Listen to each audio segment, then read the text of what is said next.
Hi, இன்றைக்கி வந்துட்டு Thursday evening routine தான் பார்க்க போகிறோம். ஒரு 3 மணி இருக்கும் போதே வந்துட்டு பூஜை பாத்திரம் எல்லாமே வந்துட்டு லெமன் சால்ட் வாட்டரில் டிப் பண்ணி வச்சுட்டேன். அதுக்கப்புறம் ஒரு 4 o'clock போல் வந்துட்டு எல்லாத்தையுமே வாஷ் பண்ணி சாமிக்கு எல்லாமே ரெடி பண்ணி ஒரு 6 மணி போல் விளக்கேற்றியாச்சு.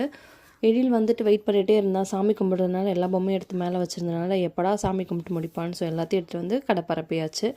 அண்டு கொஞ்ச நேரம் அவன் கூட வந்து டைம் ஸ்பெண்ட் பண்ணிவிட்டு கிராசரிஸ் எல்லாமே வந்துட்டு ரீஃபில் பண்ண வேண்டியிருந்தது சிலது. ஸோ அதெல்லாம் வந்து ரீஃபில் பண்ணிவிட்டு அந்தந்த இடத்துல வச்சுட்டு நைட் டின்னர் ப்ரிப்பரேஷன் வந்து ஸ்டார்ட் பண்ணணும். இன்றைக்கி தோசை அண்டு தேங்காய் சட்னி தான் வந்து ரெடி பண்ண போகிறேன்.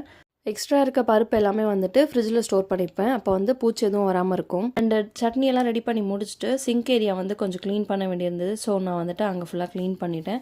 இந்த அயன் கடாயில் தான் வந்துட்டு நான் சட்னிக்கு தாளிச்சிருந்தேன். இது வந்து இப்போ நல்லா ரெடி ஆகிடுச்சு. அண்டு மறுநாள் காலையிலையுமே வந்துட்டு கத்திரிக்காய் முருங்கைக்காய் தொக்கு அப்புறம் சாம்பார் தாளிக்கிறது எல்லாமே இதில் தான் பண்ணியிருந்தேன். ரொம்பவே சூப்பராக வந்து செட் ஆகிடுச்சு. இன்றைக்கி ஈவினிங் ரொட்டீன் இப்படி தான் போச்சு. நெக்ஸ்ட் வீடியோவில் பார்க்கலாம். பாய்.